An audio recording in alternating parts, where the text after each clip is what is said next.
journée consacrée à l'économie. Une conférence intitulée « L'économie collaborative, l'économie du partage, nouveautés et limites ». Nous avons, donc, vous avez vu commencer ce matin par une approche macroéconomique, parce que nous ne pouvions pas, dans une semaine, consacrer une réflexion sur l'état des lieux, l'état de la France, l'état du monde, et les pistes de changement, ne pas parler de la situation mondiale, de la situation économique mondiale. Ça aurait été, une vision très très partiale, un peu par le petit bout de la lorgnette, de ne parler que d'économie collaborative. Donc, ce que nous allons dire maintenant s'inscrit maintenant, du coup, dans une perspective beaucoup plus large et resituée dans une perspective économique plus large et va retrouver sa juste place par rapport à l'état de l'économie mondiale. Donc, je vais tout de suite passer la parole à nos hôtes qui vont se présenter eux-mêmes parce que ça fait partie de la conférence. Donc voilà, je passe la parole à Nicolas Ledouarec. Vous m'entendez ? C'est parfait. Bonsoir. Juste un mot, dans le programme, il était prévu d'avoir Claire Legros. Je pense que vous savez tous qu'elle n'a pas pu venir parce qu'elle était malade. Donc sur la première partie de cette conférence, Carole et moi, on la remplace un petit peu au pied levé. Donc c'est un petit peu l'équipe B qui joue là ce soir. Donc alors voilà. Qui je suis ? Nicolas Ledouarec, donc. La raison pour laquelle je vous parle de ce sujet aujourd'hui, c'est qu'en fait, je suis tombé dedans à un certain moment, en 2007 exactement, après avoir fait des études scientifiques, ingénieurs, Polytechnique et les Ponts pour ne pas le nommer, avoir passé 15 ans dans un grand groupe pétrolier, dont 13 à l'international. Et quand je me suis rapatrié en France, j'ai décidé de faire des choses un petit peu plus, avec plus de sens, on va dire.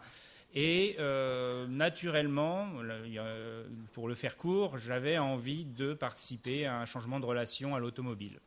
Et donc depuis 2007, je chemine, c'est ça le sens de l'image, et j'ai pas fini, c'est work in progress comme on dit, pour essayer de contribuer à améliorer la situation, on va dire, sur la mobilité en général et en particulier la mobilité routière, donc l'automobile.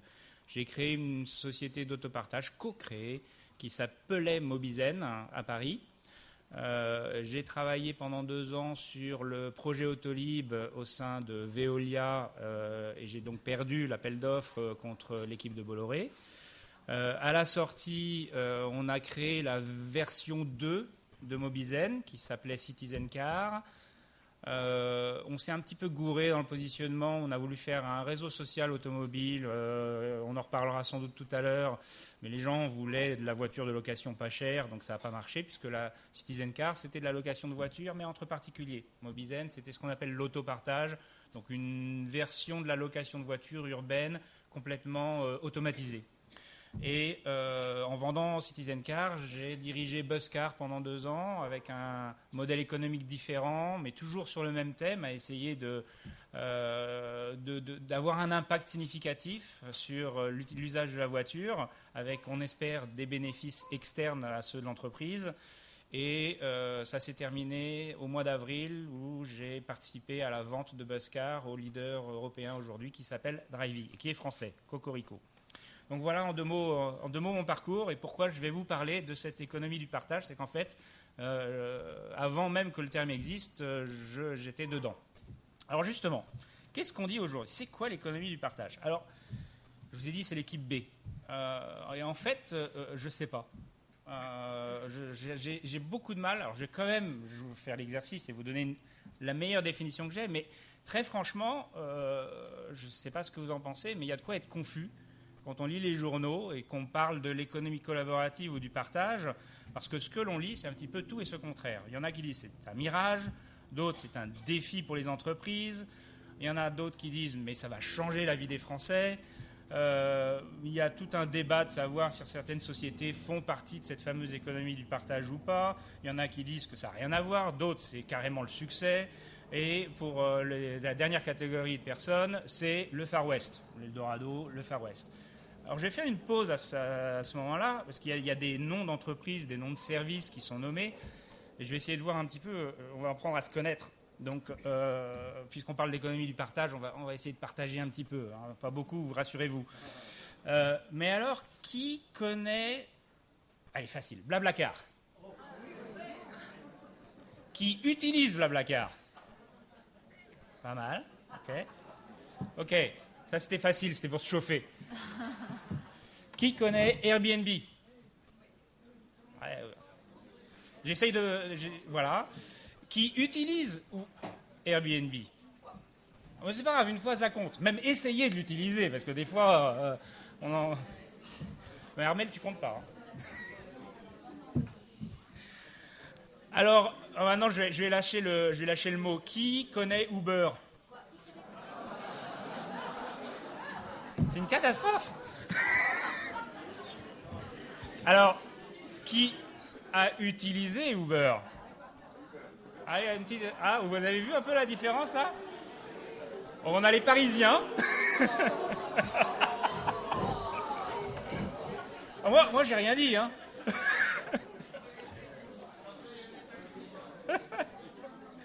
Voilà, donc sont des entreprises qui sont souvent citées. Je vais donc vous donner, puisque le titre qui était donné par Claire Legros, c'est l'économie du partage à la croisée des chemins. Donc c'est un chemin. Hein, on l'accepte pas, on est d'accord ou on n'est pas d'accord, mais fondamentalement, voilà, les mots sont là, les mots sont utilisés. C'est plus un chemin, c'est un boulevard. Ça a des conséquences, donc je vais passer la première partie à essayer de vous décrypter ce qui se passe. D'accord. Après, on verra s'il est légitime, normal, si c'est de l'économie, du partage, les deux, j'en sais rien. Mais en tout cas, on ne peut pas l'ignorer. Donc, je vais décrypter ça. Pour moi, la meilleure définition, en fait, j'arrive pas à définir le phénomène, mais j'arrive à le définir par une clé de décryptage, qui est une clé numérique. Donc là, je vais faire une excuse après l'équipe B. Deuxième excuse, c'est qu'on va être geek. Je vais être geek. Je vais parler informatique. Bah ouais, parce que ça manque un petit peu dans cette conférence. Hein. Il fallait que quelqu'un le fasse. On va aller assez loin, peut-être, dans ce que l'Internet va potentiellement bouleverser. Et comme ça, ça laissera la place aux autres de continuer le chemin. Mais voilà, pour moi, ce que vous lisez, ça va, tout le monde peut lire? C'est la meilleure définition. C'est un résultat, l'économie du partage. Et c'est finalement une prolongation logique de ce que des gens merveilleusement doués arrivent à faire avec Internet pour dématérialiser des trucs qui auparavant n'étaient pas dématérialisés.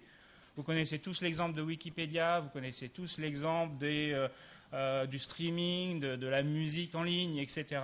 Sauf que là, on est en train de toucher énormément de secteurs industriels, marchands, etc. Je vais vous montrer une version simplifiée. Après, je vais vous montrer la version complète, mais qui est du coup illisible. C'est un consultant américain qui s'appelle Jeremiah Owyang, qui est assez connu dans le milieu, qui essaye aussi de décrypter le truc. Et voilà, il arrive avec cette structure de nid d'abeille qui nomme un petit peu tous les secteurs qui aujourd'hui sont impactés par donc, ce que j'appellerais cette dématérialisation numérique. Je vous laisse les découvrir. Tout à l'heure, je parlerai beaucoup de la bagnole et du transport, parce que c'est là que j'opère, c'est ce que je connais le mieux. Mais vous comprenez pourquoi on en parle et pourquoi c'est sujet à débat. Hein. La version complète, je vous ai prévenu. Hein. OK. Donc, les pattes de mouche, ce sont des sociétés plus ou moins microscopiques. Hein. Certaines ne sont pas du tout microscopiques, qui sont en train de butiner dans le nid d'abeilles. Voilà. C'est une version qui est assez américano-centrique. Il y a quand même des exemples européens dedans. On a cité le plus connu maintenant aux États-Unis, Blablacar. Il y en a quelques autres, mais c'est quand même essentiellement des sociétés américaines. Mais on a les mêmes en Europe. Et on a les mêmes en France. On est plutôt pas mauvais hein, sur ce sujet-là. Et on verra peut-être pourquoi. Bon, maintenant, vous pouvez effacer tout ce que je vous ai montré qui est très compliqué. En fait, il n'y a qu'un truc à retenir aujourd'hui. Voilà. Donc, le boulevard de l'économie de partage que je vous décris se résume aujourd'hui dans la tête des gens, je pense, en « on va se faire uberiser ». Voilà. 50 000 résultats, quand même, sur Google. J'ai regardé hier. C'est pas moi qui le dis. Hein. Voilà. C'est le terme le plus simple pour comprendre. Alors, se faire uberiser, c'est quoi? Mais bon, alors, voilà une version que moi je comprends de ce que c'est qu'une entreprise. D'accord ? Une entreprise a une... On parle de cible, des clients, etc. C'est les gens qui marchent en bas. Pour offrir un service à ses clients, elle va investir. Bon, là, je suis un petit peu dans la mobilité. Donc, admettons qu'il faille acheter des voitures. Bon. Pour faire rouler les voitures, il va falloir recruter des personnes qui vont les entretenir ou vont être derrière le volant, suivant le genre d'activité que l'on a, si on est loueur, suivant qu'on est taxi, etc. On va quelque part avoir des autorisations pour opérer, on va avoir des contrats, on va avoir des procédures, donc c'est tous ces petits papiers là que je mets dedans, et il va falloir en parler. Les gens parlent de marketing ou de communication, mais en grosso modo, on va dire « Ouh, on est là, utilisez-nous, on est chouette. Hein » Ça, c'est le modèle, je dirais, classique, clairement industriel, mais aussi dans les services, c'est quand même ça qui se passe. C'est-à-dire que l'entreprise s'organise assez verticalement pour contrôler toute la chaîne de valeur et le client est un consommateur. Il n'y a pas trop à se poser de questions. Voilà. L'uberisation, c'est quand il se passe la chose suivante à une entreprise. Apple, d'ailleurs, l'uberisation, c'est quelque chose qu'une entreprise peut gérer comme un programme interne. Hein. Mais fondamentalement, la définition que j'en aurais, cohérente avec la définition un petit peu plus novlangue que j'ai donnée sur la dématérialisation numérique, c'est qu'en gros, l'entreprise va maintenant se focaliser sur un cœur qui est avoir des autorisations, en tout cas la majorité quand même, en parler, ça oui, faire du marketing, faire de la communication, travailler l'offre, je vais revenir là-dessus, vraiment travailler le détail de l'offre, la personnaliser. Hein. Mais par contre, elle va s'abstenir de faire les investissements et elle va, dans la mesure du possible, essayer de s'abstenir de recruter. En tout cas, il y aura une équipe cœur qui va s'occuper de la technique web, qui va s'occuper du marketing et de la communication. Mais voilà, Uber, on sait que dans le cas de Uber Pop, en tout cas pour être précis, les conducteurs ne sont pas des salariés de l'entreprise. Citizen Car, Drivey et tous ces exemples-là, les gens qui offrent leur voiture à la location ne sont pas des salariés de Drivey ou Citizen Car. Je devrais arrêter de parler de Citizen Car parce que ça n'existe plus depuis 3 ans maintenant, mais j'ai du mal. Donc voilà en gros. Et le mot-clé, et là aussi on peut en parler pendant des heures, c'est que ces entreprises maintenant vont dire regardez, on est là, on a un super service, on est un tiers de confiance. On va vous mettre en relation et ça va être super cool. Vous, monsieur, vous avez un besoin, eh bien, ça tombe bien, on a Madame Michu qui a exactement l'offre qui vous va, et elle est ouverte à 7h du matin dimanche. Voilà. Et voilà. C'est ça le concept. Des questions à ce stade? Tout va bien? C'est clair? C'est pas plus compliqué que ça. Après, le diable, il est dans le détail. Est-ce que vous pouvez me citer, sans qu'on aille maintenant un peu plus dans les arcanes du numérique, des professions qui font déjà ça, ou qui le font depuis des siècles, à la limite depuis des années au moins, mais depuis des siècles? Est-ce que vous pouvez m'en citer un ou deux? Hein? Ouais, alors ça c'est en effet, ça c'est dans le cadre de la location saisonnière, tout à fait. Mais ouais, très bon exemple. Je vous remercie. Voilà, la transition. L'agent immobilier, c'est exactement son métier. Il y en a un autre que je vous cite. Pardon? Oh, je n'y avais pas pensé. Ok.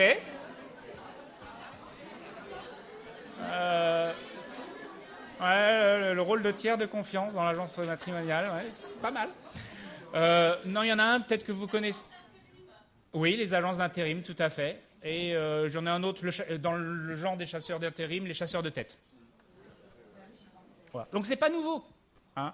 Alors c'est pas nouveau à 2 titres. On a déjà dit que c'est pas nouveau parce que mettre en relation des individus au travers de l'internet, ça préexistait cette pratique, et c'est pas nouveau parce que finalement il y a des professions qui le font depuis très longtemps. C'est juste que maintenant c'est numérisé, c'est dématérialisé. Donc, c'est une échelle globale. Donc, en fait, voilà, on va voir. Donc, ça change quoi, concrètement, que ce soit numérique ? J'insisterai sur 2 choses. Le fait que ce soit numérique veut dire que dès que vous cliquez quelque part sur le site, c'est enregistré.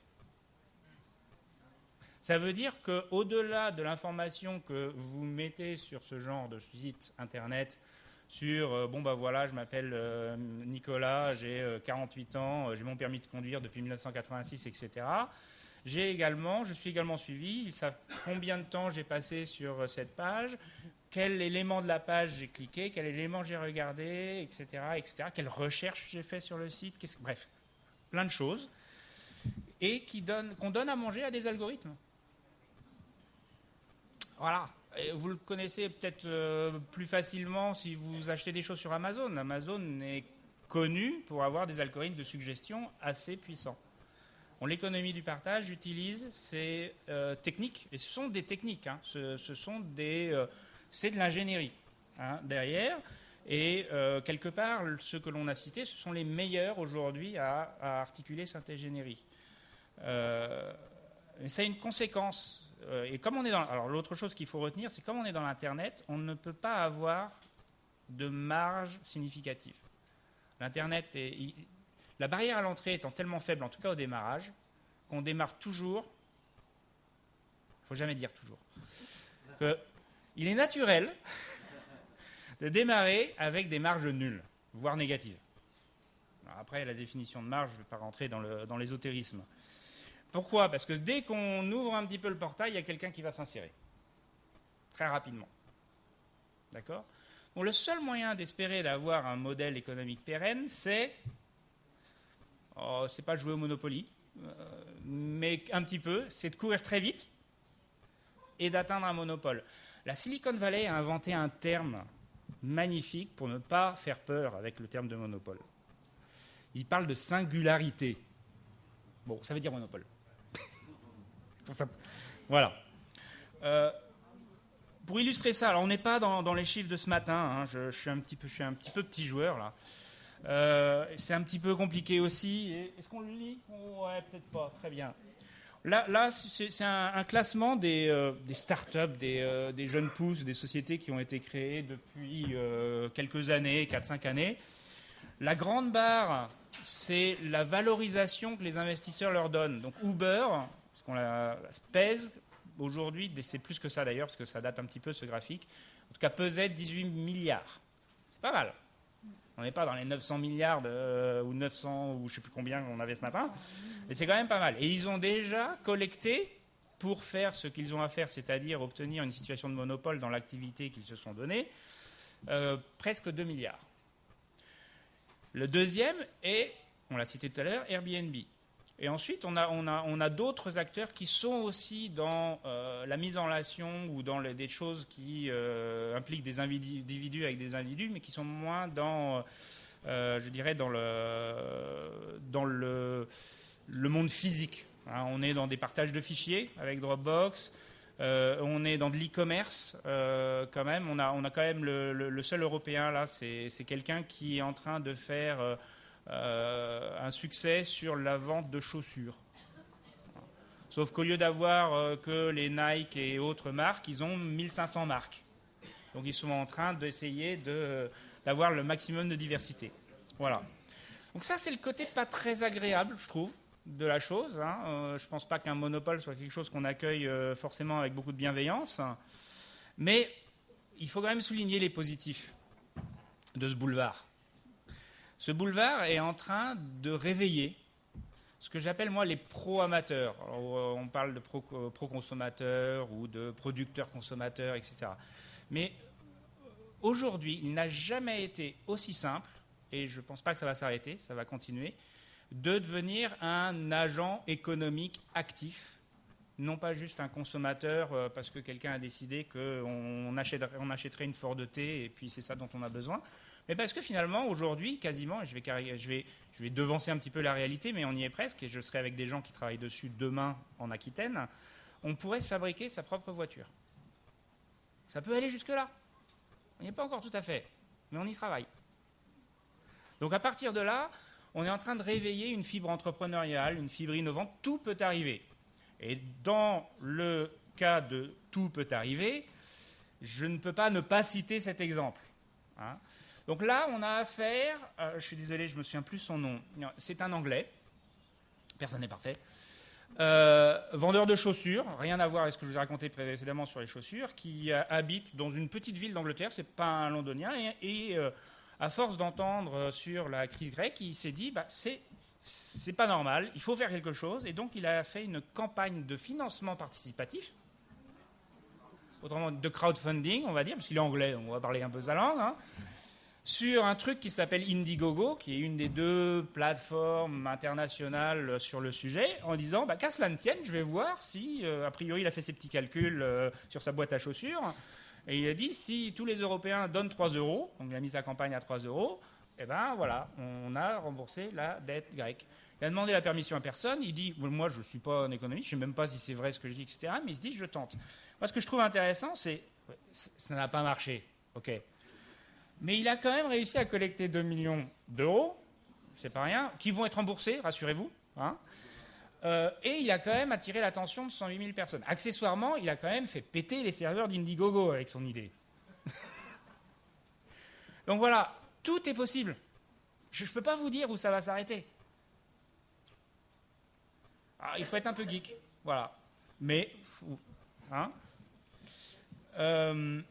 Alors ça pose question, évidemment. Hein. On est en train de challenger le status quo et il se passe des choses qui vraiment engagent une réflexion sur dans quelle société on veut vivre demain. Parce que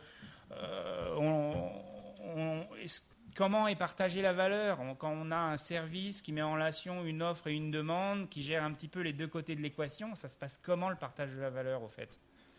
C'est quoi la valeur qui est générée? Qui a le pouvoir?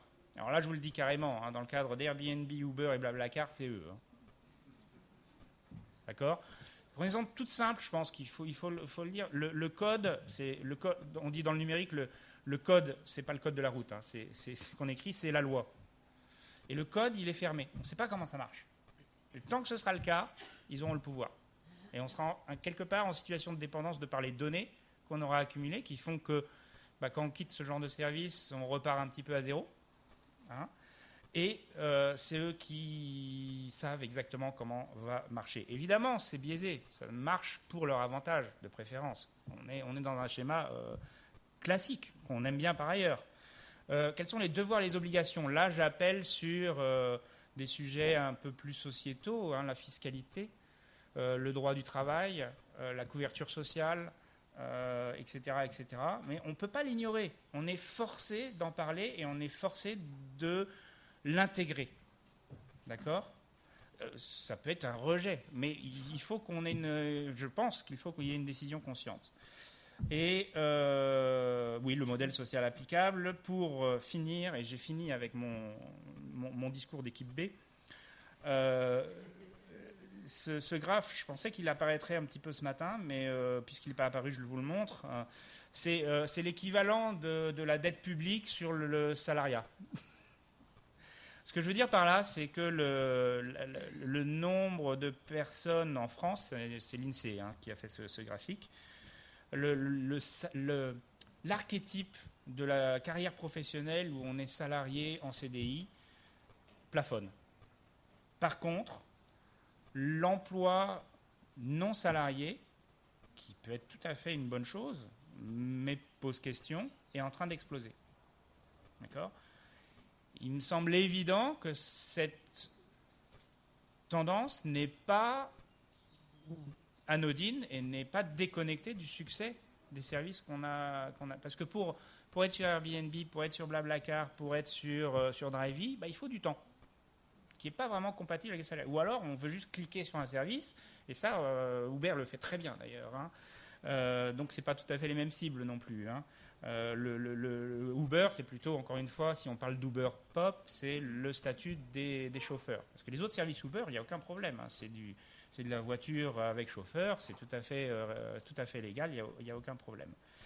Avec ça, je vais arrêter ce boulevard et passer la parole à Carole pour peut-être les autres chemins à prendre. je reviens. Il revient. Alors, je vais vous raconter un peu mon histoire parce que ça colle complètement avec cette économie collaborative et comment j'y suis tombée dedans aussi. En 96, j'ai démarré un métier, j'étais antiquaire et je faisais de la brocante, quoi. Et en même temps, j'ai découvert Internet, j'ai plongé dans Internet, j'ai trouvé que c'était un outil miraculeux pour la connaissance et le partage de savoir. Surtout sur les objets anciens à cette époque-là. Bon, c'était beaucoup en anglais, mais déjà, c'était incroyable tout ce qu'on pouvait trouver et qu'on avait du mal, des fois, à trouver dans les bibliothèques ou réunis au même endroit. Et j'ai monté un site qui s'appelait Euro Antique, le premier site antiquité brocante sur Internet en France, hein, il y en avait déjà ailleurs. Et voilà, c'était une très belle expérience et j'ai rencontré plein de gens qui travaillaient dans le logiciel libre à l'époque. Je ne connaissais pas du tout et j'ai découvert le logiciel libre. J'ai découvert qu'on pouvait coder avec donc un code source ouvert et que d'autres développeurs pouvaient intervenir, améliorer le code, etc. Libre ne veut pas dire gratuit, hein, c'est le code ouvert. Voilà. Et puis, le métier d'antiquaire brocanteur, je ne sais pas si certains parmi vous le savent, c'est complètement cassé la gueule sur une dizaine d'années, disons. À partir de 2000, ça commençait à être de plus en plus dur. Et qu'est-ce qu'il y avait ? Il y avait une concurrence déloyale qui s'installait de la part des particuliers. En France, on a eu les vides-greniers, mais après, ça s'est décuplé avec Internet. Donc eBay, puis Le Bon Coin, etc. Et donc les gens se sont mis à vendre par eux-mêmes, sans intermédiaire. Voilà encore un métier intermédiaire, comme un agent immobilier ou autre.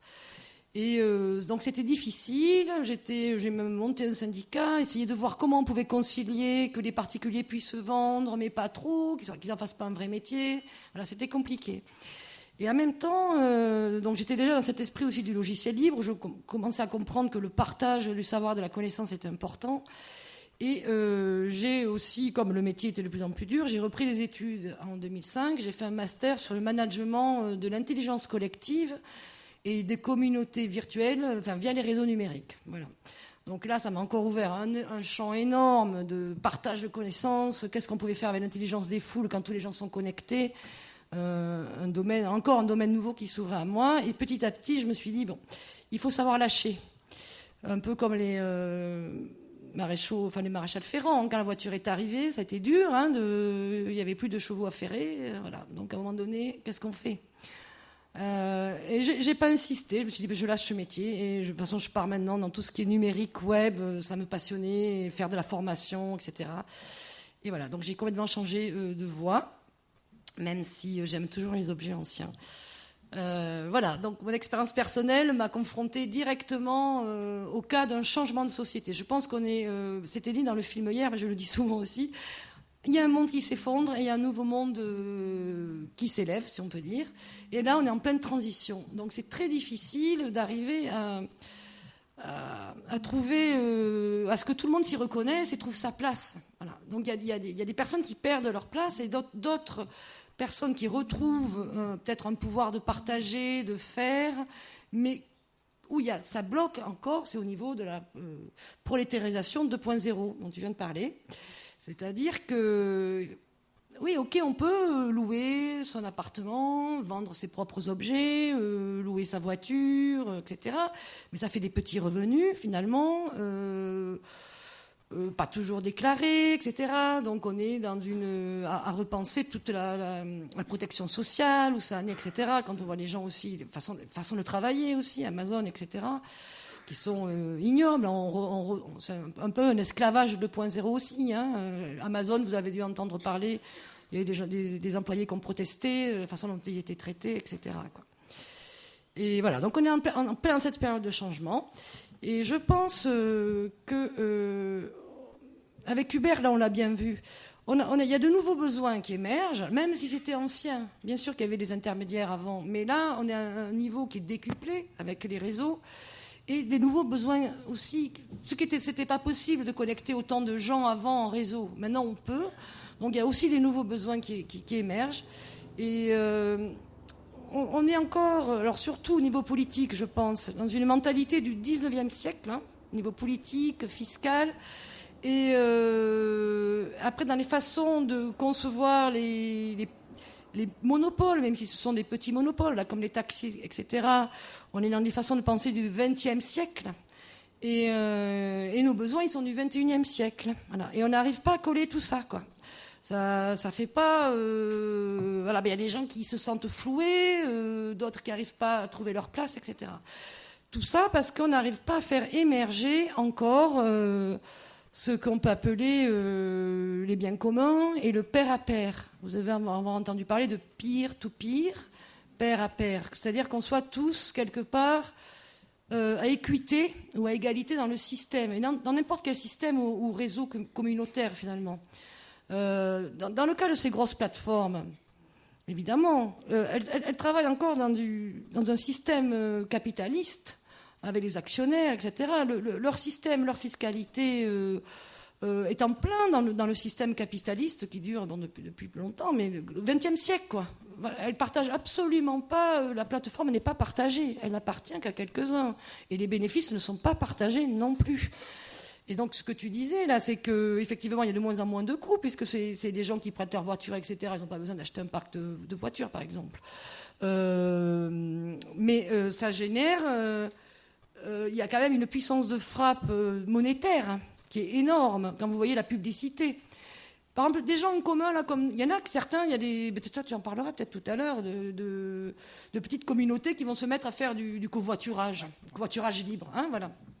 Et ça met beaucoup plus de temps à décoller que Blablacar. Parce que Blablacar, ils ont une puissance de frappe marketing énorme, publicitaire, etc. Ce qu'on n'a pas obligatoirement des citoyens qui se mettent en commun, qui font leur petite plateforme. Il n'y a pas obligatoirement cette puissance-là d'ameuter tout le monde. Coucou, on est là. C'est plus compliqué. Il faut quand même alimenter les serveurs. Il y a des coûts. Voilà. Donc, on en est là où finalement le partage, il n'est pas complet, quoi. Alors, effectivement, là où il pourrait y avoir escroquerie, c'est que ces grosses sociétés se vantent de l'économie collaborative et du partage, mais elle ne va pas jusqu'au bout. Hein. Un petit peu comme... actuellement aussi dans ce qu'on appelle dans les biens communs, si on peut voir aussi dans tout ce qui est propriété intellectuelle dans l'immatériel. Vous voyez, la musique, les films, les livres qu'on commence à mettre en Creative Commons. Vous avez entendu parler de ce terme, Creative Commons? Ce sont de nouvelles licences, si vous voulez, de droits d'auteur, de propriété intellectuelle, où c'est l'auteur lui-même qui décide ce qu'il va faire, s'il partage, s'il autorise le partage, s'il autorise que ce soit commercialisé, etc. Donc ça permet à ce que Wikipédia, encyclopédie collaborative, utilise une licence Creative Commons la plus libre, en fait. Hein. Ça va jusqu'à la commercialisation. Mais dans ce sens, ce qui a été créé, écrit, doit être partagé à l'identique, toujours. Voilà. C'est aussi l'esprit du logiciel libre, hein, open source. On ouvre le code et on partage à l'identique. C'est ça vraiment le pair à pair aussi. Personne n'est propriétaire d'une plateforme fermée dont on ne connaît pas le code. Je ne sais pas si je suis bien claire. Est-ce que vous comprenez ce que je dis? Qu'est-ce que tu appelles partager à l'identique? Est-ce que tu peux préciser? Par exemple, si je dis... Par exemple, j'écris une page, quelqu'un veut la repartager, je veux dire partager à l'identique, elle doit repartager ma page qui doit être autorisée à la copie de nouveau, tout le temps. Même si j'autorise la commercialisation, je veux dire, vous pouvez vendre mon écrit, mais n'importe qui pourra toujours reprendre mon écrit et le repartager. Voilà. Il n'y a pas de fermeture. Pas de droit d'auteur. Ah, le droit d'auteur, c'est encore autre chose. On ne va peut-être pas rentrer dans là-dedans, mais c'est encore autre chose. Enfin, c'est l'auteur qui décide ce qu'il veut faire de son œuvre, voilà, intellectuelle. Et on en arrive maintenant à l'open source hardware, donc ce que j'ai dit aussi, je suis intervenue, là, je ne sais plus quand, hier, où on ouvre aussi les moteurs, on ouvre tout ce qui est plan, partagé, etc. Voilà. Et les brevets, voilà. Donc ça, on arrive, c'est encore un cap à passer supplémentaire d'ouverture totale des données, des plans, de tout ce qui est écrit, et tout le monde peut réutiliser, repartager, etc. Mais personne n'a un monopole dessus. Voilà. C'est un système symétrique. Dans le pair à pair, on n'est pas dans l'asymétrie où quelqu'un détient un réseau et les autres ne sont que contributeurs, si vous voulez, et ne partagent pas totalement le réseau. Voilà. Et donc c'est là où on bloque, je pense qu'on bloque à tous les systèmes, juridiques, fiscaux et monétaires. Voilà. dans les ateliers qu'on a fait sur comment se passer des banques, là, utiliser des monnaies alternatives, c'est la même chose. Tant qu'on utilise une monnaie privatrice de liberté, comme la monnaie dette qui nous piège, comment voulez-vous qu'on aille plus loin dans nos échanges, puisque la monnaie est le cœur, toujours le cœur. Il nous faut sans monnaie, on meurt, quoi. On a besoin de monnaie pour vivre. Donc tout le monde est un peu bloqué, essaye de se débrouiller et de faire comme on peut. La débrouille, on est dans la débrouille 2.0. Vous connaissez tous l'expression 2.0, hein, c'est l'expression du partage. Non ? 2.0, c'est parce qu'on disait qu'il y avait le web 1.0, c'est-à-dire le premier où les gens n'avaient pas trop la possibilité de pouvoir publier au départ. C'était un peu compliqué de monter un site web. Et petit à petit sont arrivés les blogs. Il y a eu les forums au départ, les blogs et les réseaux sociaux. Donc ça devient d'un clic, tout le monde maintenant peut ouvrir un blog, écrire, partager, vous pouvez dialoguer avec les autres très facilement. Ce qui était beaucoup plus difficile au début, il fallait savoir un petit peu coder, connaître les langages informatiques, HTML. Voilà. Donc le 2.0, c'est tout le monde peut contribuer sur le web. Voilà. Pour la première fois, tout le monde peut s'exprimer, partager ses photos, ses vidéos, ses écrits, etc. Voilà, c'est ça le 2.0. Donc quand je dis qu'on est dans la débrouille 2.0, c'est une expression que j'invente, c'est-à-dire que là, tout le monde essaie de voir comment on peut, avec ses réseaux, aussi gagner sa vie. Voilà, par exemple. Parce que partager sa voiture, bien sûr qu'il y a un côté altruiste, mais il ne faut pas se cacher aussi, il y a un côté aussi, ou au moins ne pas perdre de l'argent, et voilà. Louer son canapé ou louer une petite chambre chez soi aussi, c'est aussi pour avoir un peu d'argent, parce qu'il manque de l'argent à la fin du mois. Et dans notre période de récession, de plus en plus de gens utilisent ça, vendre ces objets par soi-même, c'est parce qu'on a quand même besoin d'argent. Il y a aussi de la débrouille dans un système qui commence à devenir très difficile. Voilà. Et pour finir, je voudrais quand même vous parler d'un mouvement qui est important, qui a été inventé par deux Français, qui s'appelle WeShare. C'est un jeu de mots, oui, O-U-I, et share en anglais qui veut dire partage, S-H-A-R-E, WeShare. Par Antonin Léonard et Benjamin Tink, mais il y a d'autres personnes dedans. C'est un mouvement qui est né sur Paris. Il y a plein de communautés locales maintenant qui se réunissent. En fait, ce sont des gens qui se réunissent régulièrement et avec des festivités pour réfléchir à cette économie collaborative. Voilà. Et voir, parce qu'on y va, quoi. Dans WeShare, j'en fais partie sur la communauté de Toulouse, on est tous persuadés qu'on y va. Voilà, on va vers ça. Mais comment le faire au mieux et à essayer de décrypter chaque fois ce qui peut nous amener vers une prolétarisation ou pas. Voilà, comment on peut faire, aller vers les biens communs ou pas aussi. La notion de bien commun, les biens communs, ce sont des biens qui ne sont ni publics ni privés. C'est-à-dire que ça appartient à tout le monde ou à personne. Voilà. Et donc, faire un mélange, un mix, le mieux dans notre période de transition, c'est de faire un partage entre public, privé et citoyen. Voilà, comment, avec ces trois entités, on peut faire bien commun. Voilà. Ça, c'est les réflexions que nous menons. Actuellement, sur Toulouse, Céline Laporte a monté, il y a 3-4 ans, un site de partage d'outils. Voilà, tout le monde peut louer et partager ses outils, alors gratuitement ou faire payer, c'est au choix des communautés qui se mettent en place. Ça va de la tondeuse au ski, en passant par une machine à faire du béton, enfin tout. Voilà, vous pouvez des grandes casseroles pour faire la cuisine si vous en manque pour une soirée, des chaises, enfin ce que vous voulez, tout louer entre particuliers. Elle a décidé, elle l'avait monté en SARL, de le livrer au bien commun. Et sur Toulouse, il y a un petit groupe qui est en train de plancher. Comment on va faire pour que Tipkin devienne un bien commun? Voilà. Alors c'est en réflexion, c'est pas encore fait. Ça s'appelle Tipkin, T-I-P-K-I-N. Ça existe déjà. Vous pouvez déjà vous inscrire et louer et partager des outils. Voilà. Tipkin, voilà. Donc on est en pleine réflexion sur ça. Voilà. Comment arriver à faire du vrai pair à pair et du vrai bien commun? Moi, je pense que tant qu'on ne changera pas la monnaie, on aura beaucoup de mal, puisqu'on a une monnaie privatrice de liberté. Hein, on peut voir ça comme les logiciels privateurs de liberté, les logiciels privés. La monnaie, elle est privatrice de liberté actuellement. Donc, je pense que c'est qu'en faisant aussi des monnaies libres, comme le logiciel libre, qu'on arrivera vraiment à passer le cap. On n'en est pas là. C'est un chemin qui est long, mais comme on dit dans les logiciels libres, le chemin est long, mais la voie est libre. Voilà. Je veux juste reprendre la parole pour essayer de montrer en fait.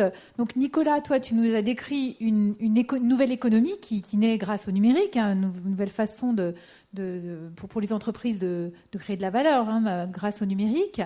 Et on se dit économie collaborative, économie du partage.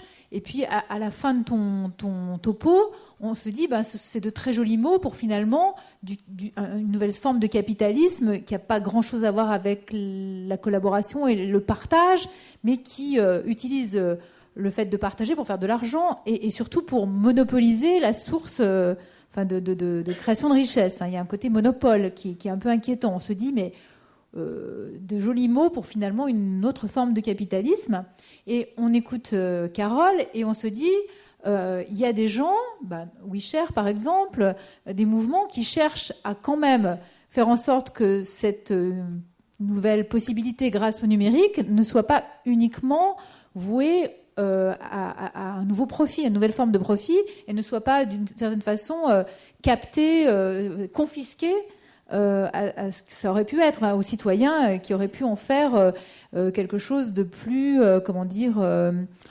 plus égalitaire et en tout cas faire en sorte qu'une partie de la richesse ne soit pas captée au profit d'un seul, en fait. Hein. Alors, est-ce qu'il y a moyen, ça va être peut-être notre débat, est-ce que WeShare a déjà perdu la partie? Est-ce que vous allez vous contenter, est-ce que nous allons nous contenter, nous qui sommes peut-être plus portés sur le pair à pair, disons, pour que des gens puissent à la fois travailler ensemble et voilà, ne pas perdre trop d'argent, qu'il n'y ait pas une prolétarisation de fait comme les chauffeurs d'Uber Pop, etc. Est-ce qu'on a déjà perdu la partie?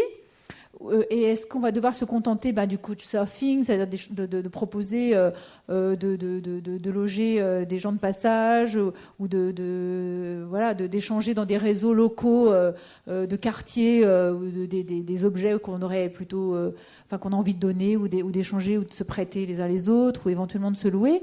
Est-ce que WeShare va avoir les miettes du mouvement que Nicolas décrivait? Juste pour dire, WeShare, c'est un mouvement qui réfléchit et qui ne dit pas encore... on peut avoir des grosses réflexions sur Airbnb, etc., qui critiquent... Parce que Airbnb, on peut le critiquer, par exemple, mais on peut aussi dire... Il y a aussi des choses très positives dans Airbnb. Hein. Donc, tout n'est pas jeté à la poubelle. Hein. Voilà, c'est une réflexion de comment on peut faire et passer à d'autres étapes, peut-être.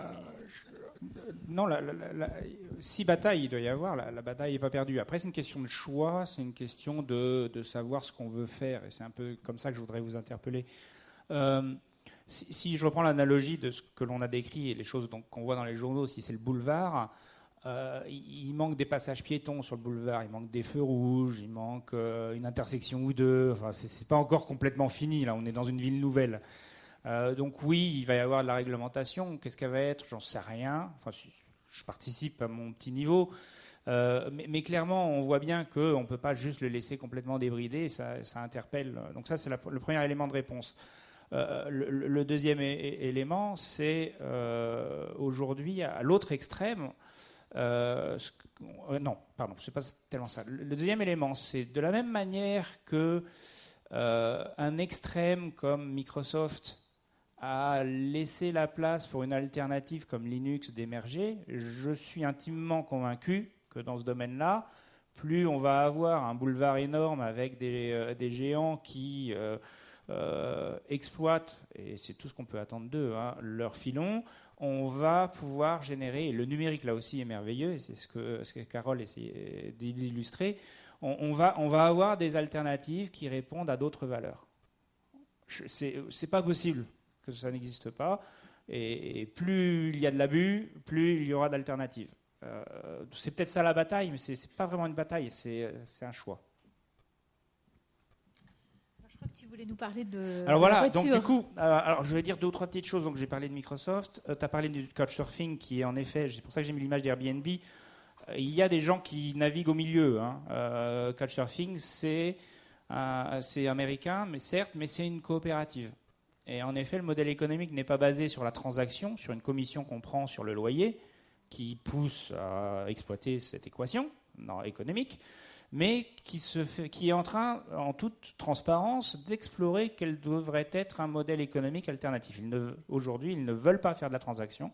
Donc ils sont moins connus que Airbnb. Ils ont un peu cette image un peu route de tu vas être sur le canapé, là, c'est pas industrialisé. Mais voilà, pour moi, ils ont un mérite de défricher, puisqu'on parlait de défricheurs. Tu peux expliquer? Je ne suis pas sûre que tout le monde connaisse. Pardon. Le couchsurfing, c'est Airbnb non commercial. Voilà. Et Airbnb, vous savez Et Airbnb, c'est la location d'une chambre ou plus entre particuliers. Et à but lucratif ou non lucratif, suivant le prix, voilà, tout le débat est là. Comment on décide que c'est lucratif? Voilà. C'est réglementé. Généralement, c'est les villes qui réglementent ça. C'est au niveau de la ville, ce qui est intéressant aussi. Dans l'émergence des villes comme étant les institutions de référence pour réglementer ces choses. Maintenant, j'aimerais vous emmener sur ce que je connais mieux. Ça va? Le ton monte un petit peu, donc il y a... Là, je vous préviens, je vais vous prendre à partie. D'accord? Parce que c'est bien joli de parler de ces boulevards, ces chemins, ces biens communs, etc. Mais vous allez faire quoi? Et pour ça, je vais parler de la bagnole. Donc, je vais faire un petit peu le jeu qu'on a fait tout à l'heure. C'est qui possède une voiture? C'est bon, ça va, j'ai mon audience, je ne me suis pas trompé. J'ai deux objectifs à partir de maintenant. C'est vous faire prendre conscience sur votre relation à votre voiture, et vous inciter à l'action. Peut-être que dans les 2 ou 3 jours qui viennent, vous allez arriver à des parlez-en entre époux et épouses. Si vous êtes ensemble, vous allez arriver à des décisions plus ou moins radicales. Qui sait? En tout cas, j'aurais gagné ma journée si vous avez la conversation entre vous.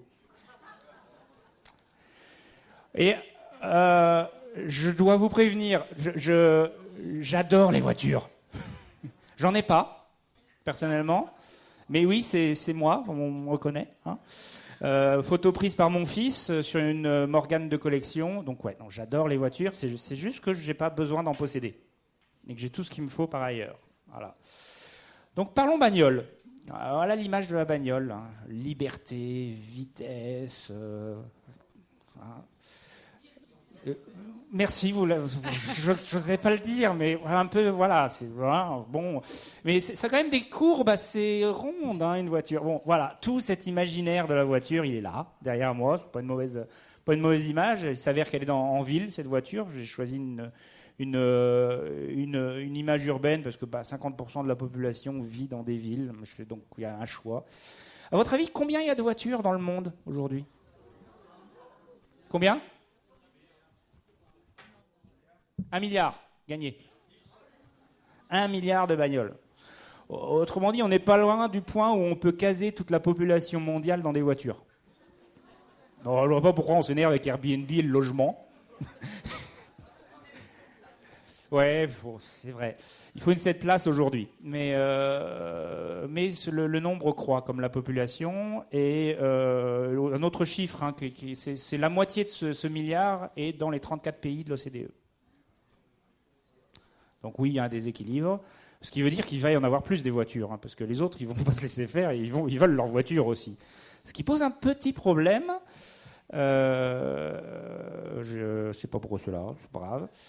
Donc si, je sais pourquoi. Ce que je suis censé dire sur cette image que je vous remets, c'est est-ce que c'est votre expérience quotidienne de la voiture, ça? Bon, ok. Même ceux qui vivent là, dans la région, non? Ouais, bon. Non, en effet, la voiture est un objet merveilleux. C'est symbolique du XXe siècle. Il sera peut-être symbolique du XXIe siècle d'une manière différente. On verra. C'est vous qui allez décider. C'est pas moi. Mais on l'utilise comme des crabes.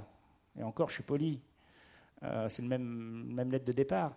1,3, c'est quoi? C'est le nombre de personnes vivantes, a priori. Je compte pas les chiens. Qui sont dans une voiture en moyenne. Tourner autrement, ça veut dire qu'à peu près 8 fois sur 10, vous êtes tout seul au volant, il n'y a que juste le conducteur. Ça vous parle? Ok. Vous le saviez? Eh merde. Bon, voilà, c'est confirmé. Ça, vous le savez peut-être moins. C'est quoi, ça? Ouais. Si vous faites une moyenne, si vous faites un petit calcul, une petite règle de 3, votre voiture, elle passe en moyenne plus de 23 heures à rouiller. pas mal. Donc on a un super objet qui est franchement qui est la quintessence de l'ingénierie du XXe siècle, et on est bête avec. Je veux dire, n'importe quelle entreprise, elle voit ça, elle dit, elle fait faillite. C'est juste pas possible. Il y a un actif, comme on dit, et 99% du temps en tout, il n'est pas utilisé. Quand il est utilisé, on l'utilise au quart de sa capacité. C'est quand même pas terrible. On a parlé d'ingéniosité individuelle et collective, donc une petite image pour montrer comme quoi la voiture rend intelligent, hein, clairement. On a le cerveau animal qui ressort, mais pas vous bien sûr, hein, c'est les autres. Hein. Sur un même thème, il y a la version collective de l'ingéniosité qui se manifeste ici. Que celui qui n'a jamais pensé ça au volant de sa voiture dans un embouteillage lève la main. Il y a une phrase que j'aime bien, je ne sais pas de qui elle est, qui dit on avait des gens qui étaient d'allégeance de Gandhi, donc vous n'êtes pas dans un embouteillage, vous êtes l'embouteillage. D'accord ? Alors pourquoi tout ça ? Je le résume en une image. Quand on n'a pas de voiture, c'est galère. Voilà. Donc, il est normal que ça excite un petit peu les gens et les intelligences quand on commence à parler de cet objet et de comment on l'utilise. Alors, et kudos à Blablacar, sur ce sujet-là, ils arrivent quand même à trouver des choses vachement ingénieuses, hein, pour je dirais, aplanir un petit peu les inégalités face à la possession de la voiture. Donc, la voiture, ça déchaîne les imaginaires. Certains voient le futur comme ça. Moi, je vous propose une autre utopie, pour utiliser un autre mot qui va bien avec la conférence. Et c'est curieux parce que quand on a créé Citizen Car, on avait un blog. Et le titre du blog, c'était l'autre utopie automobile. On ne savait pas ce qu'on faisait à l'époque, mais c'est pas grave. Cette autre utopie, c'est ni plus ni moins que faire plus avec moins, en tout cas faire plus avec l'existant. Et pourquoi pas imaginer que les voitures, elles roulent tout le temps, et quand elles roulent, il y a toujours 4, 5, 6 personnes dedans. C'est une utopie, mais si on pouvait marcher vers cette utopie, ça semble être une idée pas trop déconnante. Voilà. On est aidé par la technologie, encore une fois. Hein. On dit chez les jeunes souvent qu'ils ont plus d'attachement et plus d'importance sociale maintenant à leur smartphone qu'à leur voiture. On peut combiner les deux. C'est pas l'un ou l'autre, c'est l'un et l'autre. Hein. Encore une fois, on n'est pas obligé d'être propriétaire. Mais bon, je parle à des propriétaires de voitures, donc surtout ne soyez pas, ne vous sentez pas menacés par ce que je dis. Hein. J'adore les voitures, hein, et je serais ravi de conduire la vôtre. Oula, j'ai pas dit ça. Non, voilà. Non, mais évidemment, derrière tout ça, il y a une question de budget, une question d'argent, et ça, mes concurrents bien aimés l'ont très bien compris, beaucoup plus que nous. Nous, on était dans la fabrication d'un monde alternatif où les gens se prêtaient la voiture. Bon, là, on est clairement dans du transactionnel, mais après tout, pourquoi pas. Et donc, la voiture, logiquement, vu ce que je vous ai raconté, il y a une source de valeur qui est gisante, il y a un actif qui est immobilisé, qui est mal utilisé, et donc elle se fait uberiser. C'est même par là que ça a commencé, on peut le dire. On a parlé de Blablacar, donc ça va, j'explique pas ce que ça fait, Blablacar, hein? Non. Drivey. Bon, là c'est la location de voitures. Donc Blablacar, on met des gens dans les voitures quand elles roulent. Drivey, on fait rouler les voitures. On ne sait pas très bien combien il y a de gens dedans pour l'instant, mais c'est un cousin. Hein. Uber, on en a parlé, c'est la même chose, sauf que vous êtes juste passager, là, et c'est plutôt pour des courtes distances pour l'instant. Et je dois parler de Waze. Tout le monde connaît Waze ? Ah, Waze, alors pareil, c'est le yin et le yang. Hein, c'est Star Wars, hein, c'est la force obscure et claire, je ne sais pas, mais... Waze, c'est un outil génial. Moi, je n'utilise plus que ça. J'ai pas de voiture, mais quand je conduis, j'ai Waze qui est allumé parce que c'est un GPS d'itinéraire qui s'avère être gratuit. Donc, je suis au minimum la poule qui va pondre l'œuf ou le cochon qui va devenir saucisson, puisque je suis gratuit. C'est comme ça qu'on dit maintenant. Mais c'est le GPS le plus perspicace pour m'amener d'un point A à un point B, y compris dans des endroits que je connais très bien, parce que dès que j'allume Waze, j'envoie mes données au serveur de Waze et je les renseigne sur l'état du trafic. Et si tout le monde fait ça, eh ben, on sait exactement quel est le niveau du trafic. Et le truc, il est suffisamment astucieux pour que, si jamais son itinéraire qu'il avait planifié auparavant, eh ben, il y a un accident, il y a un chien qui s'est fait écraser, il y a les pompiers qui arrivent, il va vous rerouter automatiquement. Et il fait ça pour tout le monde. L'autre raison pour laquelle je cite Waze, c'est que Waze a récemment... Et Waze, derrière, l'actionnaire, c'est Google. Hein. Voilà. Et récemment, Waze a... Oui, récemment, c'est que dis-je ? Hier. Hier, Waze a annoncé qu'ils allaient faire du covoiturage. Ils commencent en Israël, pour qu'on ne regarde pas trop. Hein. Mais voilà, on est dans des enjeux concurrentiels assez énormes. Mais voilà, donc la voiture se fait uberiser. Je reviens sur le fait que c'est quand même pas mal. Hein. Globalement, ça bouge les choses, ça bouge la relation. On a sur les plateformes de covoiturage, sur la plateforme de location de voitures, plus sur les plateformes de location de voitures, je pense, hein, très honnêtement, on a des gens qui jouent à devenir des professionnels. Alors, je vous le dis tout de suite, je déconseille. Donc Wicar, c'est encore un autre qui fait de la location de voitures entre particuliers. Je l'ai pris parce que sa publicité parle sur mon message. Non, c'est pas de l'argent facile. Hein. Ça se saurait. Hein. Les loueurs de voitures, ils seraient immensément riches et ils ne le sont pas. Une voiture, c'est un objet particulier, c'est un objet compliqué. Les routes, voilà. Donc il faut faire attention. Quand vous louez une voiture, il y a une chose que je vais vous demander de faire, vraiment. Mais regardez pas à 5 € près. Allez, si jamais vous avez besoin d'une voiture, regardez bien le déplacement que vous allez faire et regardez bien que la voiture elle est bien adaptée à votre déplacement et trouvez, si ça passe pas dans le budget, trouvez d'autres moyens. Mais bon, parce que moi j'ai vécu, on en parlera peut-être, des catastrophes, petites catastrophes humaines parce que les gens ils tiraient sur la ficelle beaucoup trop. Et c'est aussi quelque chose qui se passe sur ces plateformes. Hein. On adresse une population qui, dans le cas de la location de voiture, n'a pas accès à la location de voiture traditionnelle. Il ne pourrait pas. Donc il faut en être conscient aussi. C'est bien, hein, on parle de l'accès à la mobilité, c'est important hein, pour aller chercher du travail quand on n'a pas de voiture, c'est galère. Donc il faut permettre ça. Maintenant, il ne faut pas que ça devienne la poubelle de la location de voiture et du grand n'importe quoi. Bon, voilà. Donc maintenant, je vais vous faire, c'est pas une méditation, hein, mais bon, on y vient.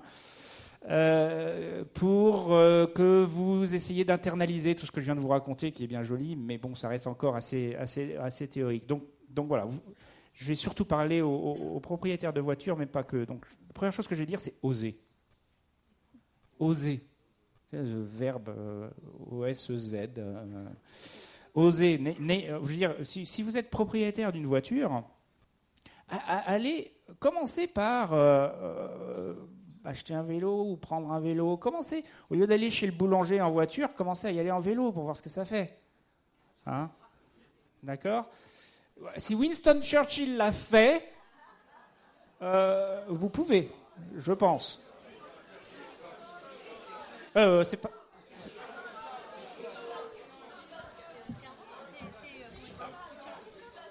C'est Hitchcock, merde. J'ai Churchill aussi, hein. Et l'autre, il est aussi célèbre, un peu moins peut-être que mon Churchill Hitchcockien. C'est Matt Damon et sa petite famille. Voilà, bon. Donc, allez-y, essayez le vélo. Vous verrez peut-être que votre voiture, vous en avez moins besoin. Bon, c'est une gageure, d'accord, ok. En plus, ça vient des gens qui sont vraiment anti-voiture, mais le train, c'est pas mal de temps en temps, hein, pour aller au travail ou pas. Alors, si vous êtes vraiment des explorateurs, il y a des trucs fabuleux que vous pouvez essayer. Hein. La trottinette. Alors, j'habite Vincennes. La trottinette est le moyen principal de locomotion des habitants de Vincennes, après la voiture. Ouais, je sais. J'ai un maire qui n'est pas encore là. Mais bon, on va y arriver peut-être. Méditer.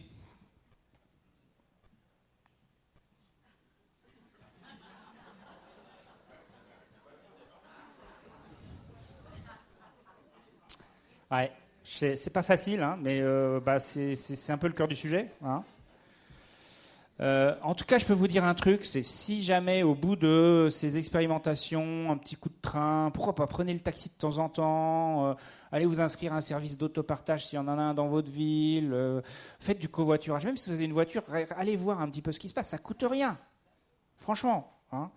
Et puis peut-être qu'un jour, vous pourrez recevoir du cash à la place de votre voiture. C'est aussi possible. Je peux vous citer toute une liste de services qui seront ravis de le faire pour vous si ça vous embête. Hein. Parce que si vous n'avez plus besoin de vos voitures vous coûtent de l'argent. Vous en êtes conscient, je ne vous insulte pas votre intelligence personnelle sur le sujet, vous avez regardé votre budget, vous savez que ça vous coûte de l'argent. Et devenez donc un zapper de mobilité. Et ce que je veux dire là, c'est au pire du pire du pire, si au bout d'une semaine, 15 jours, 3 mois, 6 mois, vous vous rendez compte que zapper de mobilité avec votre smartphone, ça c'est vraiment pas pour vous, ce que je peux concevoir, hein, vous rachetez une voiture. Hein, c'est pas grave. Hein, c'est possible. Hein, d'accord. Je comprends, voilà, ça aura peut-être cet effet-là, hein, vous serez peut-être pas ravis. On parle des automobilistes contraints quand on est dans le milieu des experts. Hein, voilà, vous serez un automobiliste contraint, vous ne le faites pas par plaisir, vous le faites par nécessité. Mais voilà, deuxième partie de la méditation, même si vous êtes contraint et que vraiment vous êtes coincé avec votre voiture, vous pouvez y arriver. Vous pouvez faire quelque chose. Voilà, d'accord ? Cette voiture, vous pouvez avoir un lien différent avec elle et en faire un objet de rencontre. Je ne parle pas d'agence matrimoniale, hein. On est d'accord ? On va changer de sujet, là, c'est bon. Hein, vous pouvez participer aussi à cette utopie. Vous pouvez être ce colibri qui est cher à Pierre Rabhi, hein, qui a été mentionné. Vous pouvez faire votre truc à votre échelle. Vous n'avez même pas besoin des grosses plateformes que j'ai citées. Vous et votre machine, vous êtes libres. Faites ce que vous voulez. D'accord ? Alors ça mérite une petite conversation avec quelqu'un que vous aimez bien, votre assureur. Quand même, hein. Donc si vous avez l'intention de donner les clés de votre voiture à quelqu'un qui n'est pas dans votre cercle familial, et même d'avoir des passagers, hein, AXA est en train de changer, je me suis battu avec eux pendant 2 ans, mais qui est chez AXA là ? C'est une très bonne compagnie d'assurance, mais ils sont un peu en retard et lents. Mais si vous regardez vos contrats, il y a des chances qu'il y ait une clause qui dise que vous ne pouvez pas faire de covoiturage, hein, noir sur blanc. Ouais. Alors ils vont le changer, c'est la bonne nouvelle. Mais voilà, la leçon, c'est aller voir non, changez pas d'assurance forcément, mais allez voir votre agent, allez voir votre assureur, faites remonter le message que vous voulez faire ça. Vous voulez pas le faire nécessairement avec Blablacar, etc., etc. Non. Mais c'est un truc qui est important pour vous et c'est l'avenir. On va y arriver. Ça a déjà été dit et on va y arriver. Et puis, parlez-en autour de vous. Et Marcel, je kiffe ta bagnole, là. Je peux la prendre pour demain matin à 8h ? Non, alors faites pas comme ça. Ça marche pas très bien. Mais j'avais un voisin. Je l'ai toujours d'ailleurs, hein, je ne l'ai pas perdu. Il avait une merveilleuse BMW et moi je n'avais pas de voiture, j'étais un petit peu triste, mais c'est parce que j'ai créé Citizen Car qu'on a eu le courage d'avoir la conversation de dis ta voiture, ça ne te dérangerait pas que je la prenne demain et puis voilà, ça sera 20 €, ça te va, etc. Alors c'est vrai que les services internet permettent d'enlever ce côté un peu bizarre de la conversation. Hein. Ça anonymise quand même un petit peu les choses. C'est vrai qu'il y a le tiers de confiance, il y a le contrat d'assurance qui va avec, bladibla, etc. Ça standardise. Mais fondamentalement, la base, elle est là. Hein. C'est d'aller voir son voisin en toute simplicité, en disant bon, tu sais quoi, là, j'ai vraiment pas envie d'acheter une voiture, c'est pas le moment, etc. Mais j'ai vraiment besoin de prendre une voiture demain. Bon, alors il y a Rent-A-Car à 200 mètres, mais on peut pas faire quelque chose ? Ça a un impact. Si 260 ici qui le font, mais ça y est, moi j'ai gagné ma vie là. Donc voilà, co-construisez des trucs ensemble. Pour le domicile, le fameux domicile travail, il y a des entrepreneurs, mais à l'appel, ils rament aujourd'hui pour essayer de faire quelque chose avec les smartphones, les internets, etc. Ça marche pas. Pourquoi ça marche pas ? Parce Parce que fondamentalement, c'est de l'hyper local, il faut se parler entre voisins, il faut faire ressortir d'une manière ou d'une autre, et on peut utiliser OpenStreetMap, on peut utiliser des communs, on peut utiliser des trucs libres et gratuits, on peut se démerder en débrouille 3.0, là, du coup, allez-y, carrément. Et il y a des choses qui vous aident, le réseau pouce, top pouce, alors les mots sont compliqués, mais en grosso modo, ça existe d'ailleurs en réseau pouce, c'est dans les Midi-Pyrénées, c'est un peu plus au nord d'ici, j'ai vérifié, il n'y en a pas ici. Mais c'est tout simplement des gens qui ont dit, on va faire comme des arrêts de bus virtuels. Voilà. Fondamentalement, il n'y a pas de réservation, il n'y a pas à dire j'ai besoin d'aller de là. Non, tu te pointes à l'arrêt virtuel et puis les gens qui sont dans le réseau, ils ont un petit autocollant sur leur voiture. Il y a une association qui essaye de gérer tout ça, qui a vérifié que les gens sont bona fide, etc. Et puis leur engagement, s'il y a quelqu'un au stop et qui va dans la bonne direction, ils vont s'arrêter. Voilà. C'est ce qu'on appelle l'autostop spontané. Voilà. Et oui, il y a une conversation de partage de frais, etc. C'est clair que l'alternative est plus coûteuse que ce que l'on fait, mais il n'y a pas besoin d'avoir un logo sur l'image. Je donnerai juste peut-être une exception, encore une fois. Est-ce que quelqu'un reconnaît sa voiture ? De vrai. Ah. Donc félicitations. Non, mais c'est vrai que quand on fait des grands trajets, en particulier occasionnels, la solution la plus efficace aujourd'hui, et il faut se rendre à l'évidence, c'est Blablacar, et ça marche quand même du feu de Dieu, et ça rend énormément de services, donc n'hésitez pas. Donc voilà, c'est la fin de ma petite pseudo-méditation, ou presque. J'espère que c'est pas moi sur la photo, même s'il y a un air de ressemblance peut-être. Mais que voilà, vous prendrez peut-être des distances par rapport à cet objet automobile, peut-être que vous aurez envie d'expérimenter, etc. Je vais vous mettre à l'aise, même si vous ne voulez pas, c'est pas grave, parce que de toute façon, il y a Google qui s'en charge pour vous. Ça, c'est une photo des premières personnes en dehors des employés de Google qui sont montées dans la voiture automatisée, donc sans conducteur, la Google Car, la nouvelle version, et ça a l'air de leur plaire, hein. Donc, moi, je dis rien, mais voilà. Donc, le futur est à construire, et avec ça, je vais clôturer ma partie.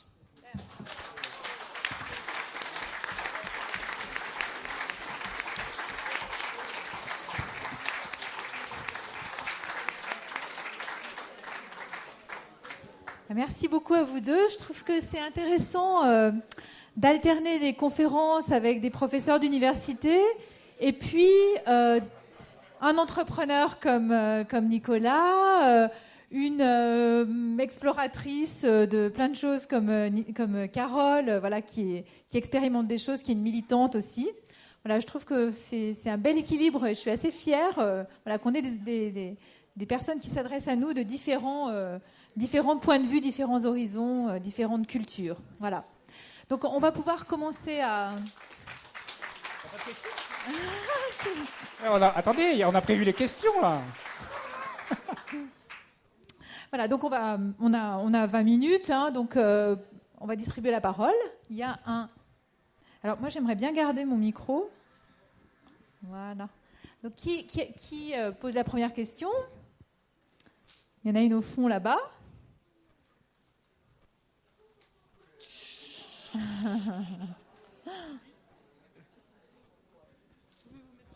Oui, bien sûr.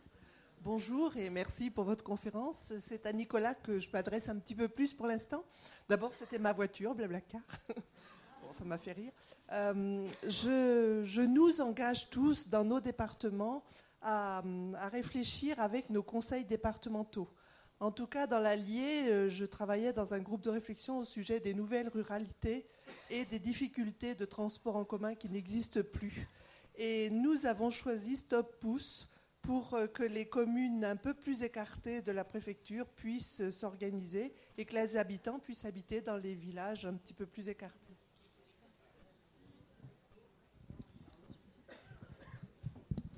Bon, je vais quand même répondre à la question. Dans le même ordre d'idée, j'ai envie de raconter une histoire dans un petit village du sud, au sud de Grenoble, dans le parc du Trièves. qui s'appelle Mince. Et dans ce village, alors ils utilisent les plateformes que j'ai nommées, ils en avaient besoin parce que l'assurance c'était vraiment quelque chose qui les préoccupait.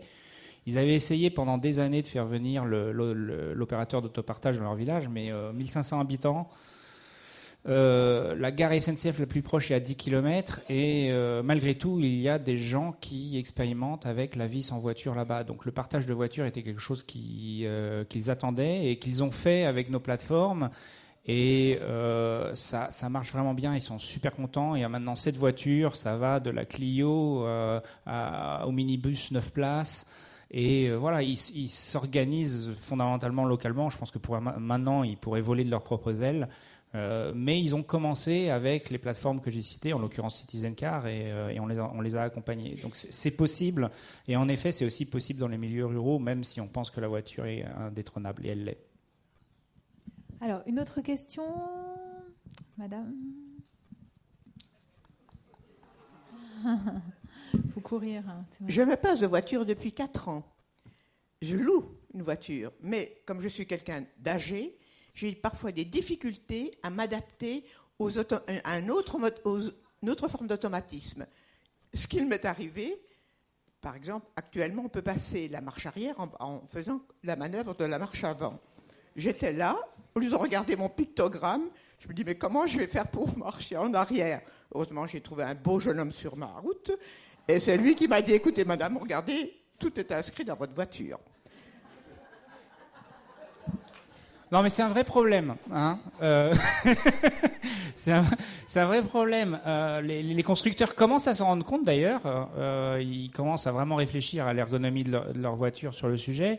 Moi, j'ai jamais été foutu capable de faire marcher un GPS de voiture. D'une part, ils en sont conscients. La deuxième chose, et pour vous rassurer, donc on a créé Mobizen, on a fini par avoir une centaine de Mercedes Classe A. Pour ceux qui savent Mercedes, justement, ils ont ce problème de la marche arrière. C'est pas intuitif, c'est pas comme Renault. Et c'était l'appel numéro 1 client dans la voiture en disant je suis un peu embêté, là, je viens de rentrer dans votre voiture, c'est génial votre service, mais je sais pas comment partir de là, quoi. Donc c'est un vrai problème. Alors, Michel Adon.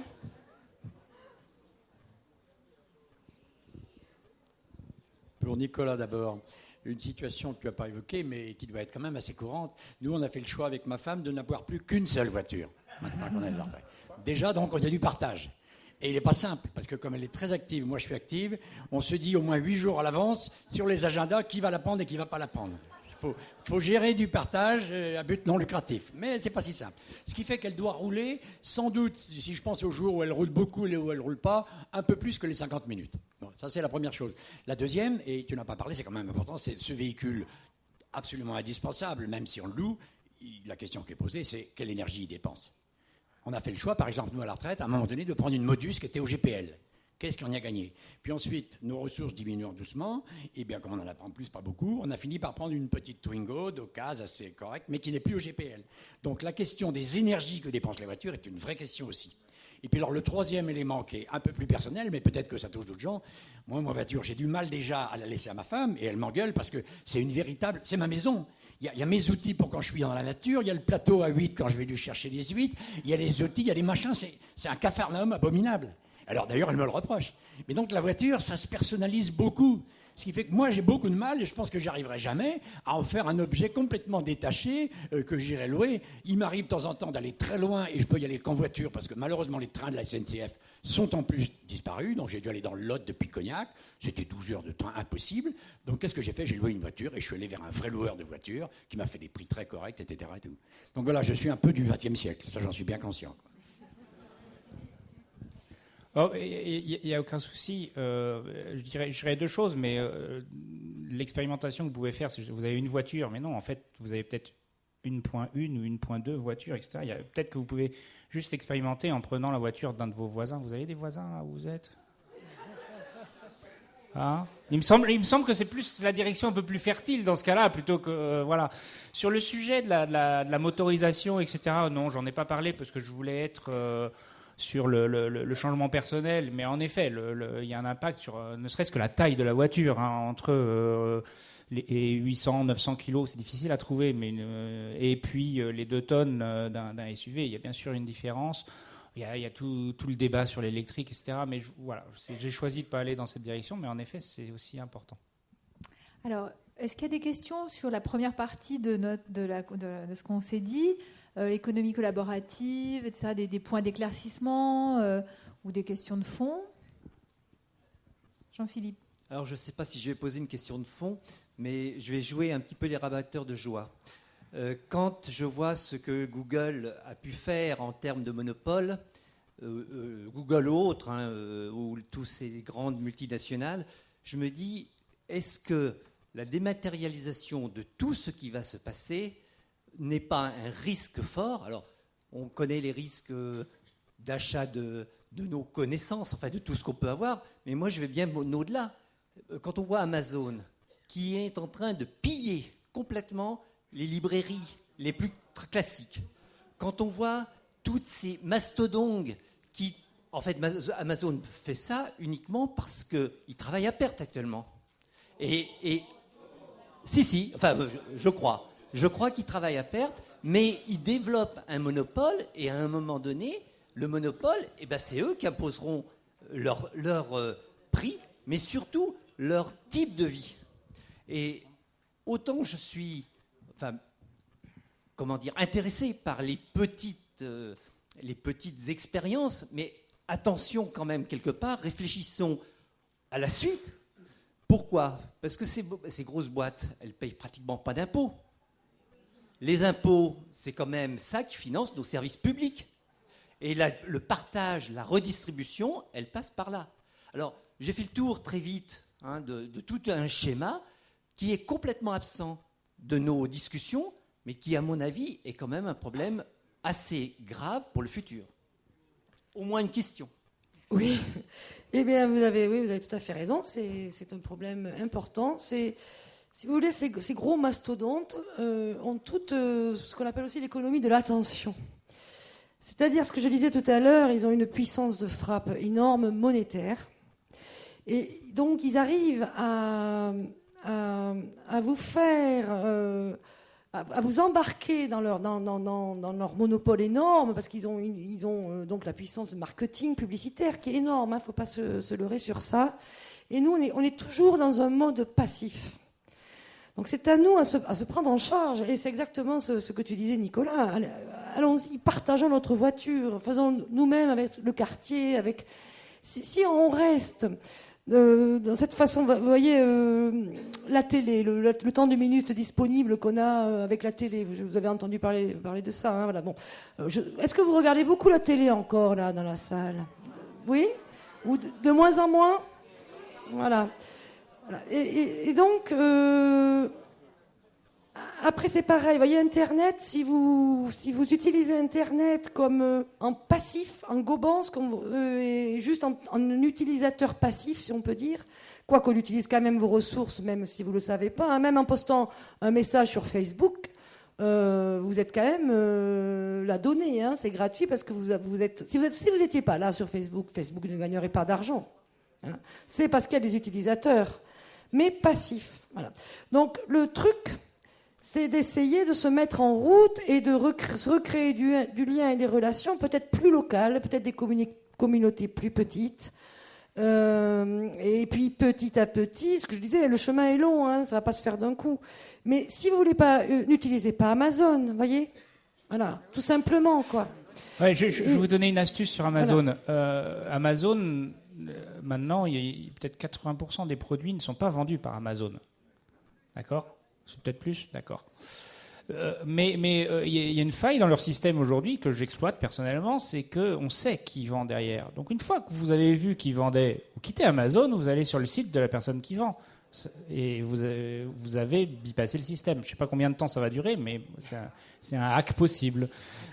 Voilà, il y a des bugs et on peut hacker ce système. Maintenant, on peut, parce que le numérique, il y a deux tranchants. Il y a toujours le gros monopole et pris dans le capitalisme, voilà, la grosse entreprise monopolistique capitaliste, mais aussi la chance du numérique, c'est qu'on peut ouvrir les codes, on peut partager, on peut s'organiser entre nous. Voilà. Mais il faut le faire. D'autres questions, interventions ?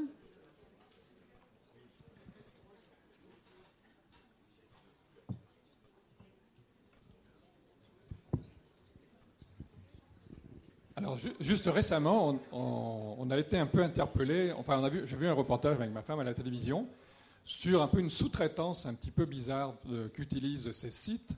En particulier, je ne sais pas si vous avez vu ça à la télévision, vous savez, il y a un certain nombre de choses qui ne peuvent pas être numérisées et qu'il faut ressaisir. Donc, c'est par exemple tous les billets de caisse et ainsi de suite, par exemple, pour pouvoir faire des études statistiques. Et en fait, on s'aperçoit aujourd'hui que ce travail-là, comme on a un peu eu un travail de tous un petit peu tout ce qui est textile, un petit peu avec le tiers-monde. Aujourd'hui, c'est les gens du tiers-monde, c'est en Inde apparemment, et pour des coûts, mais alors vraiment ridicules, il y a des gens qui passent leur journée devant leur ordinateur en train de ressaisir un petit peu ces billets ou ainsi de suite. Alors, je ne sais pas si vous êtes un petit peu au courant de ça, mais est-ce qu'on peut agir aussi par rapport à ça ? Oui, au courant, oui. J'ai même étudié la possibilité de le faire pour une des entreprises que j'ai créées, donc Citizen Car. Il s'agissait dans ce cadre-là de la modération. Quand on a des gens qui s'inscrivent, une fois qu'on a réglé le processus, que ça devient un petit peu industriel, en effet, on cherche à le fiabiliser d'une part et à diminuer le coût. On parlait tout à l'heure des agences matrimoniales. Je vais citer le cas de Mythique. Il est notoire que toutes les modérations des profils sur Mythique sont faites à Madagascar, au Maroc, etc. C'est pas facile. Alors maintenant, comme dans tout... Enfin, pour moi, une des leçons, c'est quand il y a un extrême comme celui-là, il y a une réponse que d'autres sociétés mettent en place. Et ça existe aux États-Unis. Je crois que ça existe aussi en France. C'est ce qu'on appelle le home sourcing. On avait l'outsourcing. Donc c'est ce dont on parle. On outsource une activité et c'est fait par des gens qui ne font plus que ça. Le home sourcing, c'est le retour à la maison et c'est fait, et encore une fois grâce au numérique, c'est fait par des gens qui sont chez eux. Donc voilà. Alors après, il faut se renseigner de savoir qui fait du home sourcing, qui fait de l'outsourcing, est-ce que c'est internalisé, où est l'emploi. Mais l'alternative existe. Voilà. Mais sinon, après, c'est pas lié spécialement cette question à l'économie du partage, parce que ça fait longtemps qu'on délocalise les bas coûts, que toutes les grosses sociétés cherchent des employés à bas coûts. Ça fait depuis le début du XXe siècle, l'industrialisation à outrance. Voilà, donc moi je pense que c'est plus arriver à sortir. Il y a aussi quelque chose dont on n'a pas parlé, c'est l'industrialisation de masse. Et là, ce que font ces sociétés, c'est qu'elles refont de l'industrialisation de masse dans le numérique et dans ces réseaux. Donc peut-être que de voir tout comme ça, toujours en masse, vous voyez, de grosses industries, c'est peut-être de ça aussi dont il faut sortir. Voilà. Une petite question de vocabulaire. Qu'est-ce que c'est que la modération sur Mythique, par exemple, autre que le mot modéré que je comprends? Oui, alors, pardon, et c'est un jargon technique. La modération consiste pour le gérant du service Internet de vérifier que le contenu est approprié et répond aux conditions générales d'utilisation. Typiquement, Mythique, ils vont vérifier que s'il y a une photo, vous n'êtes pas nu dessus. Voilà. Et que s'il y a une description d'une personne, elle n'est pas mensongère. Voilà. Quand on fait de la location de voitures entre particuliers, une des modérations que nous, en tout cas, on faisait systématiquement, c'est on va vous demander une copie numérique de votre permis de conduire. C'est intéressant déjà comme demande, mais on est un peu obligé par la loi. Et on va la regarder et on va vérifier que l'identité concorde, parce qu'on va donner votre identité à notre assureur. On va vérifier que la date de naissance, bref, qu'il n'y a pas d'usurpation d'identité. Voilà, par exemple. Et on évite tous les protos racistes, etc. Alors, une dernière question, parce qu'on a encore des choses à se dire. Pardonnez-moi ma lacune, mais j'ai un trou de mémoire. Un hacker, H-A-C-K-E-R. Ah. C'est un escroc, un crook. Ça peut, comme tout, le yin et le yang. Non, j'aime bien ce mot, en effet. C'est une culture qui date de la fin des années 90, c'est une culture informatique. Pour moi, un hacker, c'est quelqu'un qui est un bidouilleur, quelque part. C'est quelqu'un qui aime bien comprendre comment les choses marchent, et qui va chercher un petit peu à les améliorer. Elle est détournée, mais de manière... une autre image, c'est corsaire pour moi. C'est pas un pirate, c'est un corsaire. Donc typiquement, je me présente comme un hacker de mobilité et j'ai été un hacker de voiture parce que j'ai été branché des trucs électroniques sur des voitures que les constructeurs s'arrachaient les cheveux. Au départ, j'étais un ennemi, maintenant ils ont intégré la chose. Le hacker, typiquement, il cherche à comprendre, je l'ai dit, à améliorer l'existant, mais il y a aussi une recherche d'excellence. Il y a les fameux exploits que les hackers... Alors là, il y a les hackers au chapeau noir, c'est les méchants, et les hackers chapeau blanc. Donc, il y a des sectes de hackers chapeau noir qui se réunissent à Berlin en particulier. Voilà. Non, mais ils recherchent à faire un exploit. Alors, c'est surtout dans l'informatique, mais on peut l'étendre à tout. Mais ils recherchent surtout à être reconnus. Hein. Il y a une soif de reconnaissance en s'amusant. Et le côté fun de la chose, le côté jeu est aussi important. Donc voilà, j'espère que j'ai été à la hauteur du mot ce soir. Et juste un exemple pour faire comprendre le hacker, l'exemple des voitures, que certains hackers maintenant démontent des voitures qui sont toutes électroniques, numériques. Ils les démontent, ils les désossent de A à Z pour voir comment ça marche, et pour pouvoir les reproduire et les répliquer, et même les améliorer, quoi, sans demander l'avis spécialement au constructeur. Voilà, on va s'arrêter là. Merci beaucoup à tous les deux d'avoir...